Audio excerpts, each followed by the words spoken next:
Hello, everyone, and welcome to this edition of Let's Unbox.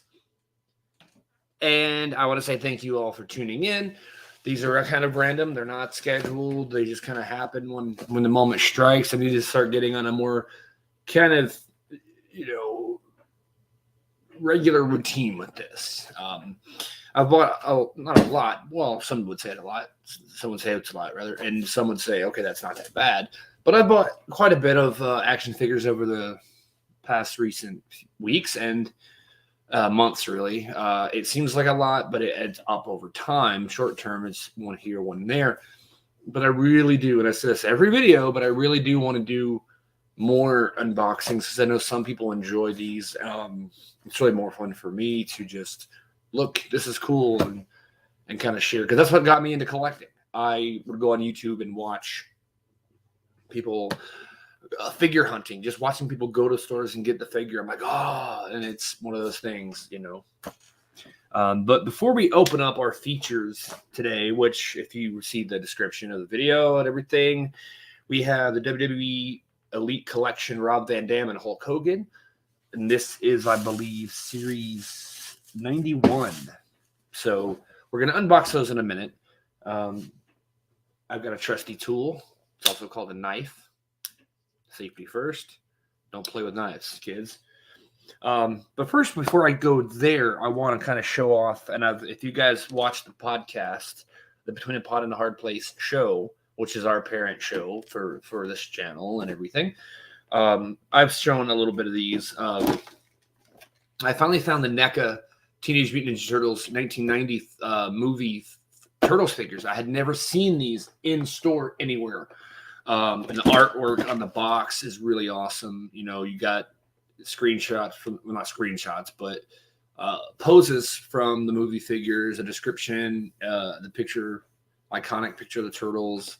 And on the end of the box, you have the art for Michelangelo, and on the other side, you have Raphael. And of course, on the front, you've got the iconic film poster, logo, image, whatever you're going to call it. And just reading the back of the box. These are from NECA, by the way. And on the turtle stuff, I love how this is their regular logo, if you're unfamiliar. NECA is a really big toy company. And I love how they stylize their logo as like the old Turtles style from the cartoons and stuff. And that's just amazing. But looking at the back of the box, but a little description here from Raphael and Michelangelo. Now you can catch America's favorite green teens in their first live-action blockbuster film. After wading in a puddle of radioactive waste, these radical reptiles are transformed into New York City's greatest crime-fighting quartet. Raphael's a skilled psi-wielding ninja. Beware, when he gets angry, you don't want to be around. It's not like Incredible Hulk, but still. Michelangelo is the easygoing, free-spirited brother who loves being a turtle and loves his pizza. But make no mistake, this wise turtle never pays full price for late pizza. These highly detailed action figures stand about 6.5 inch tall and features 30 points of articulation, including double elbows, double knees, to fully showcase their mastery of the martial arts. And as you can see in the images here, they are pretty posable. Although Michelangelo's nunchucks aren't as flexible as they seem to say they are, which is a little misleading because the string on his nunchucks are not as long. They're longer, and they're depicted as being pretty long in the picture, right? But then I'm not going to take them out of the box. They're in the box, but you can see they're kind of short, so there's no way he could. But the chucks are long, and the string is like really short. I've kept all the accessories in the box. Mostly, you got the 2 pieces of pizza. You've got the bandanas here, the extra style bandanas. You've got extra hands for both turtles and their weapons. What I have done, and we'll go ahead and show the figures. We'll pull Raphael up. He's right here. I have Raphael holding a size. And then this is over the last 2 years. There have been a lot of action figures that I really wanted to get.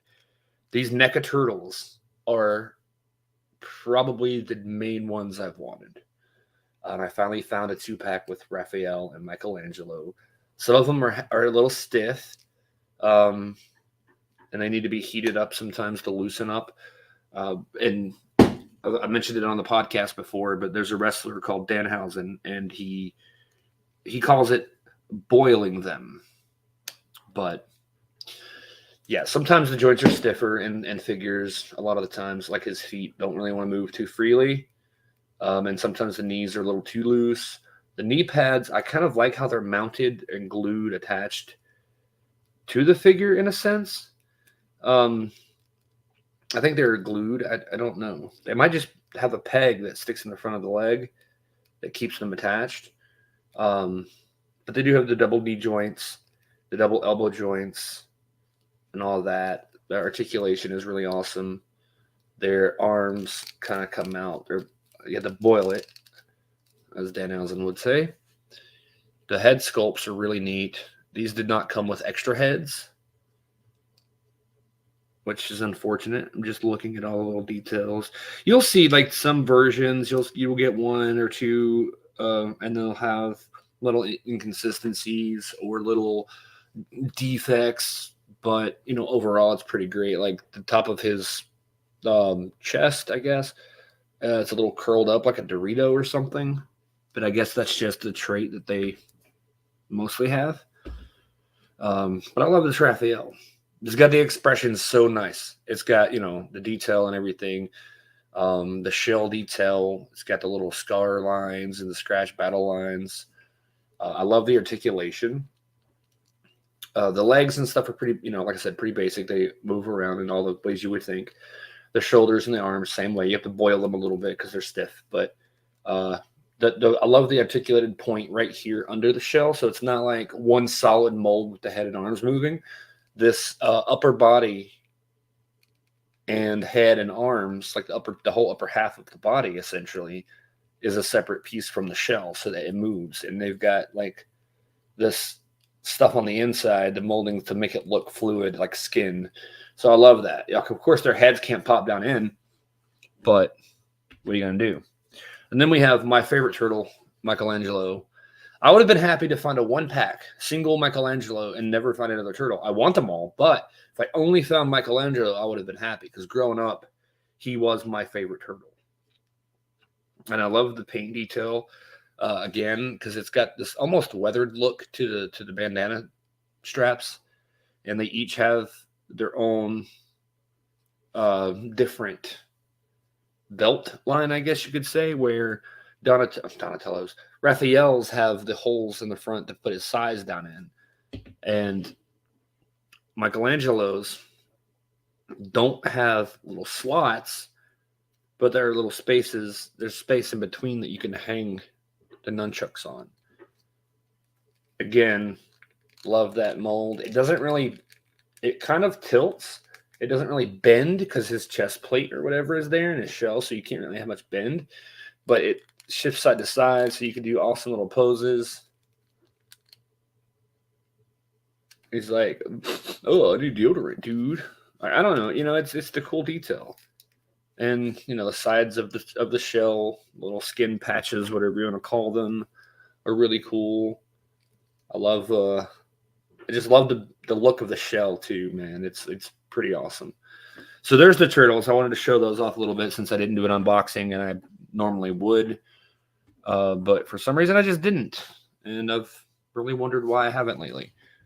Then we have Super Shredder next, which is from Turtles 2. But he's still... And the regular Shredder just fell over. But Super Shredder, I believe I did an unboxing of this one. But since we're kind of going over the turtle stuff, I might as well show it for a second. This dude is pretty awesome. I got him at retail in Walmart for, $29.99, whatever it was. I'd seen some on eBay and online other places. They're like $40, $50.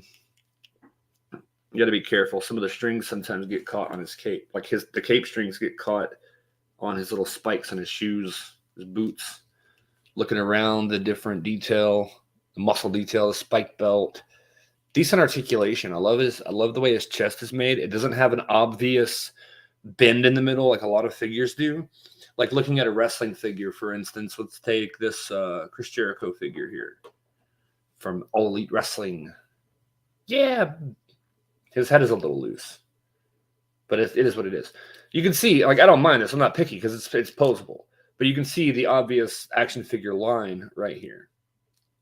The cool thing about these AEWs is, like, they'll come apart fairly easily. Not fairly easily, like they're defective, but, like, intentionally, because they're not, I don't know if they're designed to purposefully be customizable, but you could take Chris Jericho and put it on, like, anybody else's body and make your own figures. Arms and legs, everything pull out the same way, and they're super flexible. But the point here with this figure is showing the obvious line, the separation between the two different pieces, right? So let's put him back in the ring if he can stand. But at this point, none of these guys are standing. And for those of you who haven't seen the AEW figures that I have, let me show you. We have the ring here, All Elite Wrestling AEW. And I've gotten so many of these now that they're full, and I almost bought another ring today just to fit them. But it's crazy. I mean, there's so many in here now that they don't fall over anymore because they're holding each other up. If I take one out, one tilts. I've got this other Jericho as well that I just got recently. He's a Painmaker Chris Jericho. So he's got the little bit of the face paint, the spike jacket, and a really cool look. And then the regular Chris Jericho there next to him. I've tried to keep the current champions in front, but I guess I got to change because the TNT Championship in AEW just changed hands again, and the Women's Championship as well, but I don't have all the figures right now. So, you know, and I got 3 Cody Rhodes figures. I got the 2 LJNs, the red pants and blue pants, and then I've got the Throne Baker shirt, Cody. But this isn't an AEW wrestling figure show. Well, it can be, but this episode specifically, and now my camera's off tilt there. Well, close enough. There we go. I think that's better. Yeah. All right. But yeah, Super Shredder. It's pretty cool. Head articulation's awesome. His head could actually go all the way around. I don't know why you would want to do that, but you could. Kind of wish his mask would come off, but we never saw his face as Super Shredder. I would imagine it would look pretty similar to his regular face anyway. And moving on real quick, we have Shredder, the first Shredder from the first movie. He also has a cape, but what I did with this one, and I bought this figure, I kept the packaging, but I set it aside somewhere, and now I don't know where it is.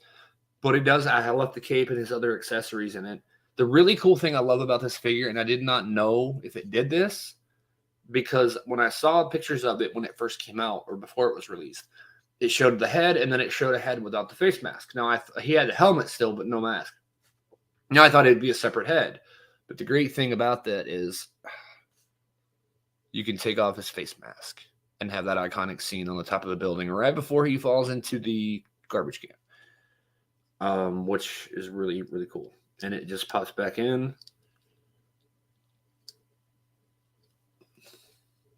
Has little pegs that it snaps onto the side there. So that's pretty awesome. So we'll put these shredders back over here. Give me just a minute because I don't want to knock anything over. So we're going to stick them back.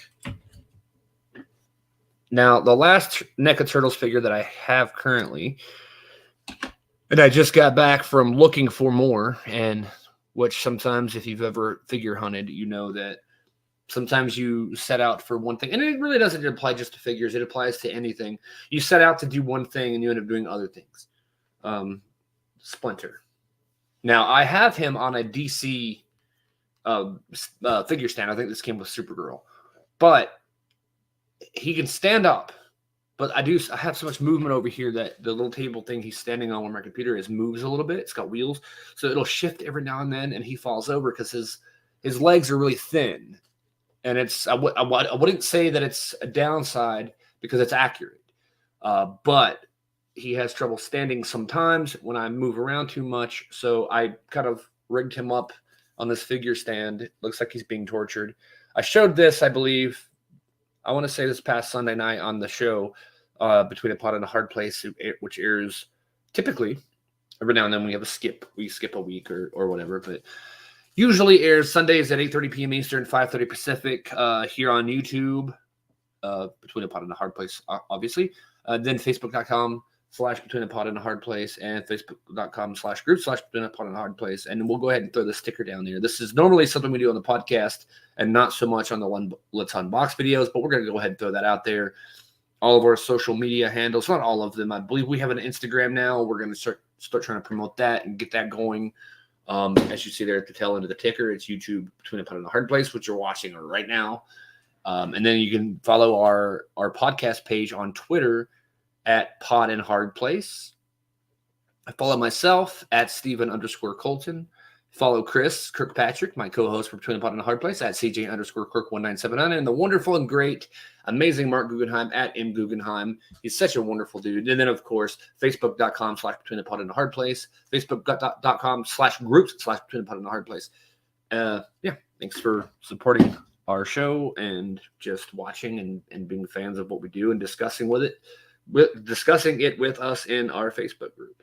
But Splinter here, he's got his robe. You can it's not glued down, but I'm too afraid to take it off because if I untie that strap, I don't want to mess it up. But I love the detail in this figure. He's got a solid ear, and then he's got his ear that's cut off, so that's kind of cool. And then now the Splinter that I have here came in a 2-pack. Now this was a crossroads that I had because I already owned the Shredder. I missed out on the initial single pack Splinter, but I finally broke down the other day and bought that 2-pack. And as you see here, actually you can see it here, it is the same Shredder, but still in the box. And I have the accessories here. The piece of pizza that actually falls on Splinter's head is there. And then you have other Shredder hands with different blades on them. And then you have the ooze canister is up here. Then nunchucks for some reason. I guess when Splinter, because it's the fight at the end of the movie, I guess, where Shredder's going at him with a spear, and then he takes Splinter takes the nunchucks and twirls him off the building and everything. But yeah, and then we'll read this back of this real quick, and then we'll get on to the wrestling figures today. Splinter versus Shredder. Now you can catch America's favorite green teens in their first live-action blockbuster film after wading in a puddle of radioactive waste. These radical reptiles are transformed into New York City's greatest crime-fighting quartet, in part thanks to the training of their skilled sensei, the similarly transformed rat Splinter. Their biggest enemy, the Shredder, ruthless leader of the Foot Clan, a criminal organization that's terrorizing the city. These highly detailed action figures stand 6.5 to 7 inches tall and feature 30 points of articulation, movie-accurate accessories, interchangeable hands, and intricately tailored, tattered robe and cape. Really cool stuff. NECA Teenage Mutant Ninja Turtles movie figures. This is my stuff. All right. Now, we're going to move on. Now that we've shown all those off, we're going to move on. Coming up first, we'll have Hulk Hogan. Now, normally I keep the boxes, but this box is pretty beat up. So I think I'm going to tear into it. And that way you get to see me ripping into a box, and then you also get to see me preserving a box. If this box were in a better shape, I probably would have opened it and not destroyed it. But as you can see, there's a lot of, it's kind of hard to see on camera, but there's a lot of little dings in the bottom. Right up here at the top, the cardboard has been ripped a little bit, and it's really dented in the back. But this is from the WWE Elite Collection Series 91 from Mattel. Mattel has been doing the WWE figures for quite some time. They were with Jakks Pacific, then after so many years, went to Mattel. And Mattel's been doing a decent job lately, I think. I have most of these figures in this line, Series 91. And then we have here Hulk Hogan. We'll be reviewing that in RVD next. Then you have Austin Theory, who I don't have, but I saw today. Then I have Sami Zayn and Kevin Owens. I have both of those, and Bianca Belair. And that girl, if you're not familiar with wrestling and Bianca Belair, she has this ponytail that's 90 feet long, and she twirls it around and uses it as a weapon because it's part of her body, so it can't be a disqualification for using a weapon because it's part of her. But you see Hulk Hogan here from Venice Beach, California, at 6 feet 7 inches, weighing in at 302 pounds. Hollywood. Well, it's not Hollywood. It's just Hulk Hogan. Career highlights. I love these little facts on the back. A lot of people save these. I thought about saving these, but it's just I don't know. WWE champion, World Tag Team champion. He had more titles than that, but this is WWE stats. SummerSlam 2005, the power of Hulk Hogan. Let me try that again. At SummerSlam 2005, the power of Hulkamania bounced Shawn Michaels around the ring, proving who really is the greatest icon of all time. The figure looks pretty awesome. We're going to rip into it. So normally I would be really careful, but today, not so much. Again, yeah, a lot of people are like, don't ever open them. And this would like really pain a lot of people. But for me, like I said, I typically do save the boxes. But this one was so beat up, why save it? I'll stick it to the side. I might keep it. I don't know. We have the figure here and the plastic. Sometimes they have twist ties and all that kind of crap that you have to take off, and it looks like this one does. It really annoys me when they do this. Honestly, I'm not too sure why they do it, but we'll see if we can.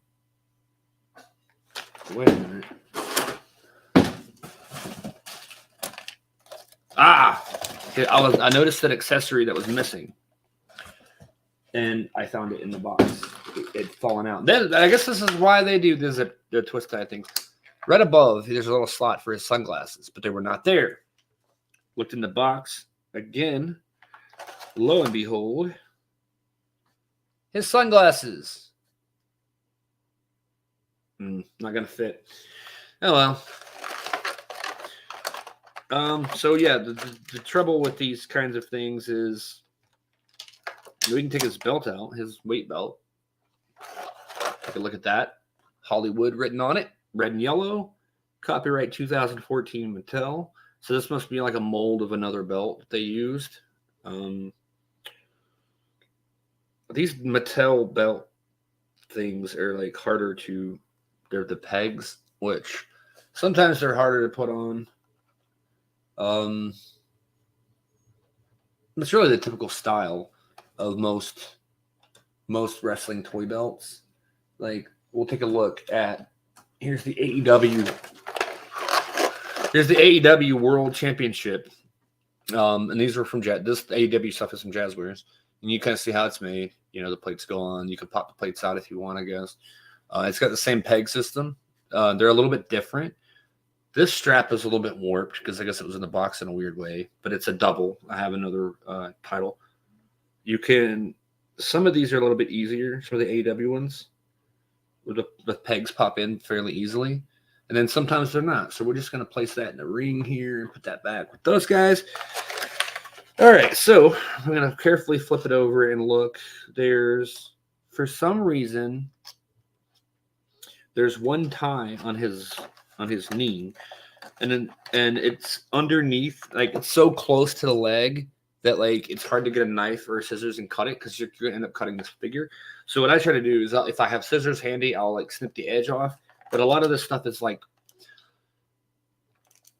there we go. See, you just pull on it and it kind of breaks, which is good because it's strong enough to hold it in from moving around. But then again, you don't got to risk breaking your entire figure. And give me one moment. I'm going to mute my mic while I pull it out of the plastic because nobody wants to hear a ton of that.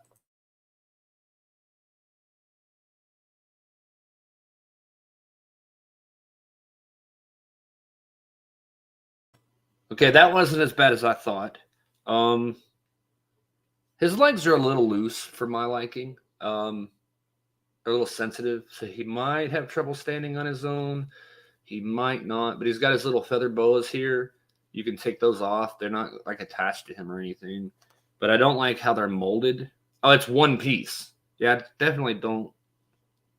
Well, I mean, it's not terrible, but I kind of wish it were two different pieces. But the way they've got it is not bad. You could put these on anybody, I suppose. Let's see what Michelangelo looks like with Hulk Hogan's feather boas.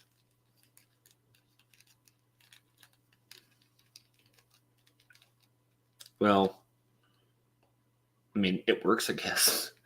I feel like if any of them would do that, it would be Michelangelo. His bandana. Oh, it does come off. That's awesome. His bandana is molded to come off. I love the way that works. I was thinking it would have been a head mold, but it's removable. His head is a little loose, I gotta say. So I'm not entirely thrilled. You gotta boil it.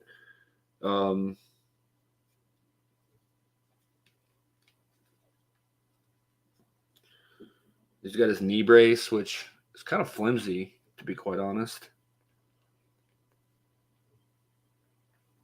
They don't make them like they used to. It's got like a movable hinge, but it's like the rubber is so warped that, well, not warped. It's just like it's not thick. It's like a really loose rubber, so it's kind of very flexible, so it moves too much. His articulation is pretty much like any other. Do a Hogan leg drop.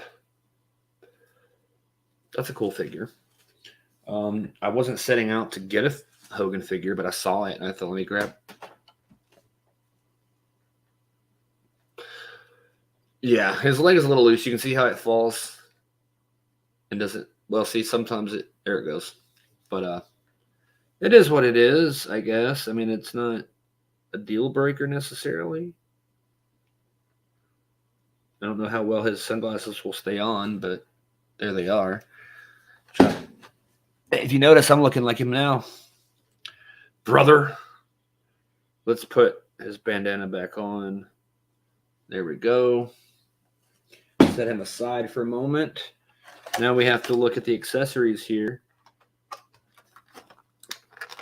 They've got this. Got it. They had a little strap, one of those little zip thingies over his shirt, and it opens up in the front, which is weird because I know he tears his shirt, but it's still weird that it opens in the front like that. We're going to go ahead and put that on him right here. This is actually going to be one of my longest unbox videos. So I don't like rubber. Oh my God. I'm starting to do impressions of Danhausen now.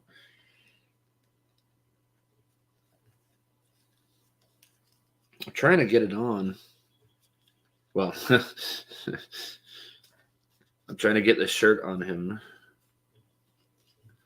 Let's try this. Let's try a different approach. Let's put the arms back. Maybe bend at the elbow. Get that in there. Almost got it. And there's his bandana again.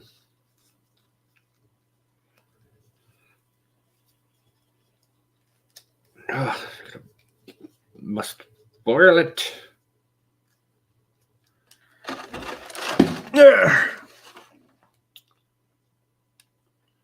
Okay, there we go. He's got a shirt there. It looks weird, but it looks like they molded it around him and cut it off. But that's, of course, Hogan rips his shirt. That's, what he does. I was a fan of I have another classic Hogan that I have over here somewhere on a shelf, one of these shelves. And his shirt is cloth with Velcro. So, it's easier to open. One more touch here. We got to put his weight belt on. I'm not really entirely sure why they didn't just put it on him in the packaging, but it is what it is. That's a little bit harder to put on with the shirt. There we go.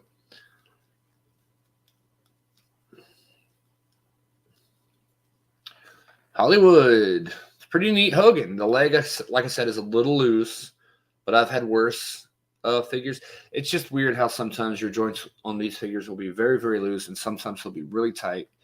But I love the detail. You can see the Hogan on the boots. You see the shirt. It's just really cool. It's a really cool figure. I just really wanted this one. I didn't plan on buying it. I didn't set out to find it, but once I found it, I was like, okay, yeah. Then, of course, he has two other sets of hands. But I'm going to keep those in here. And I might keep the box just for that very reason. Even though I destroyed it, I'm still going to keep it as a holder. for the hands, because the problem I now have that have developed over the last year is when I would buy figures that had extra hands, I would take all the hands out of the box and put them in a little dish thing, and now I have all these hands that I don't know who they belong to. So I didn't think ahead of time and prepare and get baggies for all the accessories. But one day I'll go through and sort them. Now, safety. We're going to use this to open this other figure because this box is actually in pretty good shape. This Rob Van Dam figure. Again, Series 91 WWE Elite Collection. Rob Van Dam from Battle Creek, Michigan. 6 foot 0 inches, weighing at 235 pounds. The finisher is a 5-star frog splash. His WWE career highlights include WWE Championship, ECW Championship, the Intercontinental Championship, and what they didn't mention was the WWF Hardcore Championship back in the day. Whether stealing the show at Raw, SmackDown, or ECW, everything's cool when you're Rob Van Dam.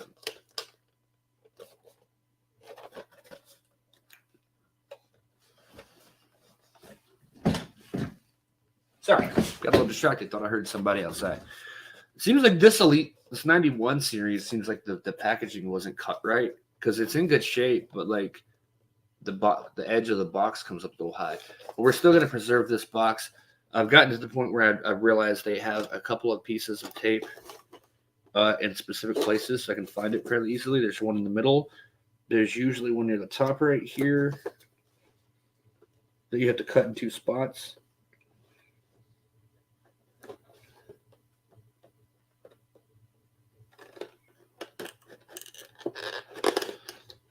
All right. I'm trying to be careful with this one because I don't want to cut the box. Okay, there we go. There's that one. There's that one. And I think that's... Oh, and this one back here at the bottom. All right, that should be it. So we're going to carefully put the knife away. Now, oh, actually... Oh, there we go. Sometimes I need the edge of the knife blade to prop the little tabs out because I don't want to tear those either. But I love opening the figure this way because at least then you can preserve the box fairly well. And they always have this little insert that a lot of people keep. I'll keep some of them. I have one of the Legends ones that I kept just to have. We have RVD. He's got one set of hands. And no zip ties or no bread ties, twist ties, whatever you want to call them. It comes with a chair. I would say it's a steel chair, but it's a plastic chair. But it's a chair nonetheless. So we'll sit this chair, get it, over here. And then we'll take a look at RVD. He's got 2 sets of hands. We're going to pull him out. I try to go legs first.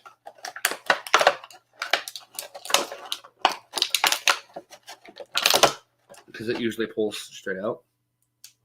Now his legs are pretty stiff. His knees are pretty good. His feet are very... Thought something broke off the figure. His feet are very stiff. You would have to boil it. His body twists.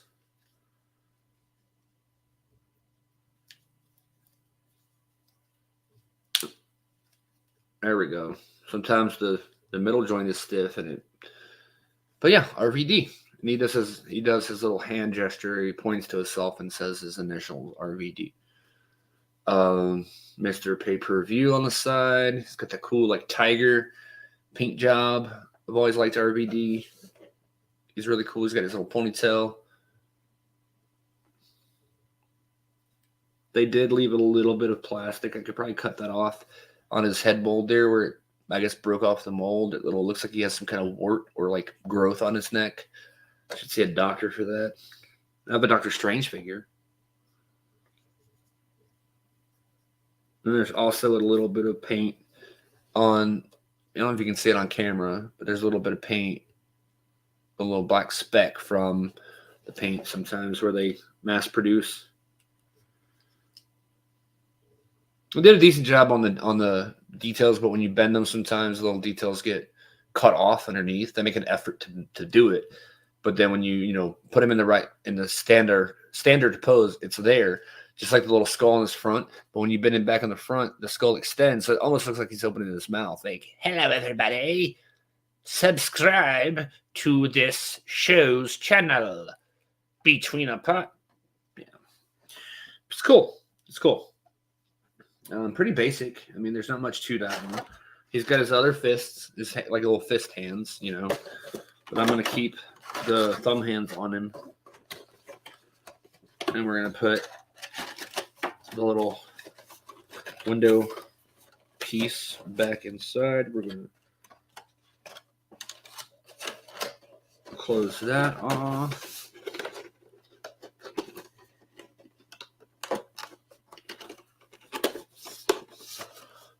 I keep the boxes. I'm going to put him over here to the side. And look at the chair again. Well, if I get a wrestler with a chair. Oh, I don't like his butt mold. Butt mold, that sounds funny. But the way when you bend his legs, his little butt mold sticks straight out. So it's like, it looks really weird compared to, say, this Hogan, where it's not as cut off. You see, I'm not trying to, that's inappropriate looking, but it's round. It's flat. Or not flat, sorry. You get the differences. Like, let's look at this, compare them, right? Hogan and then RVD. You see how it sticks out? Well, it's weird. But let's try to put RVD on the chair.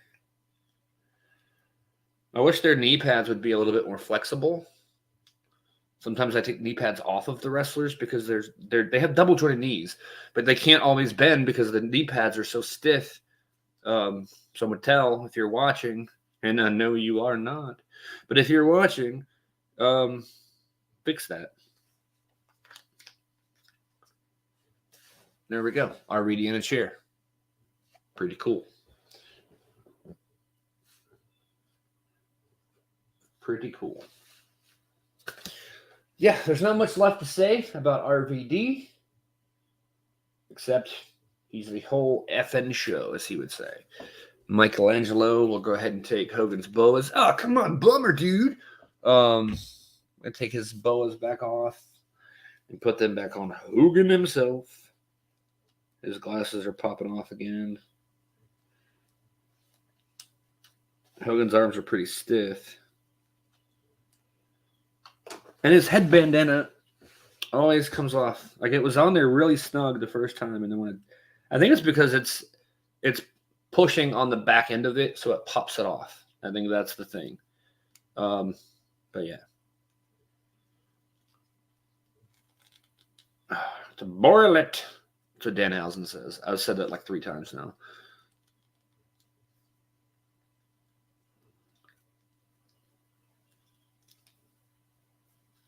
There we go.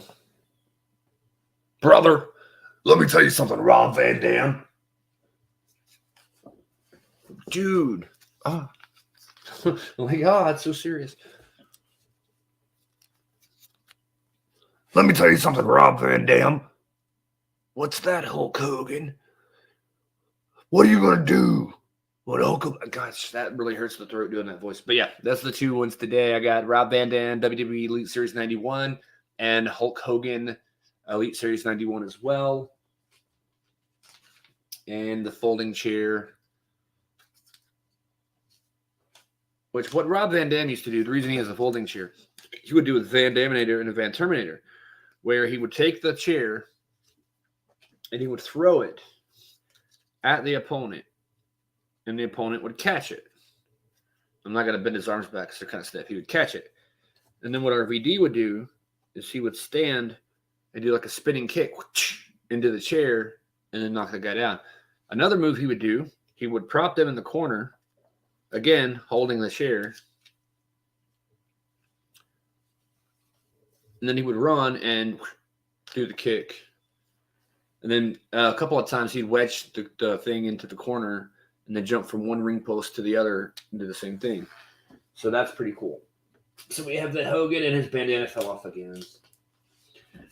We have that Hogan. We have that RVD. We had shown the turtles today. Can't get enough of these NECA turtles. I really love how well done they are. The quality. Some of their parts are stiff. You have to boil them. But otherwise, they're pretty great. So that's really all we have for today. Let me stand Mikey back up. That's all we really have for today. A 40-minute unboxing video. Almost as long as one of our episodes. Kind of went by fast. So don't forget to like us, comment, subscribe, and all that fun stuff. And also don't forget that coming up in less than 2 weeks from today, we have the Flash showrunner, Eric Wallace, live Sunday, May 1st, 8 p.m. Eastern, 5 p.m. Pacific, right here on YouTube at Between a Pot and a Hard Place, on Facebook.com/Between a Pot and a Hard Place, and Facebook.com/group/Between a Pot and a Hard Place. And we are so excited to have Eric Wallace on the show to pick his brain, the main guy, the boss man himself from The Flash. And, with the current show going on right now, when we know what the storyline is, how Deathstorm is now involved, and the evil flame that was killing folks ended up being Ronnie, but then it wasn't Ronnie. Now it's Deathstorm, and Caitlyn's tied up in it, and Iris has time sickness, and now she's disappeared. What's going to happen? We'll find out in the coming weeks as the season progresses. And we'll try to pick Eric's brain and see what kind of secrets he can spill and what kind of really cool little tidbits that he can give us, if any, because this is pretty much a tight-lipped show, whatever.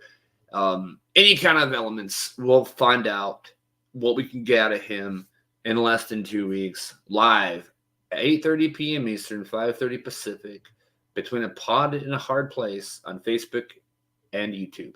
Thank you for joining me today here on the Let's Unbox video, and thank you for joining Chris and myself every Sunday night for our podcast. We're going to be shaping things up and doing things not differently, but we're coming up on 100 episodes.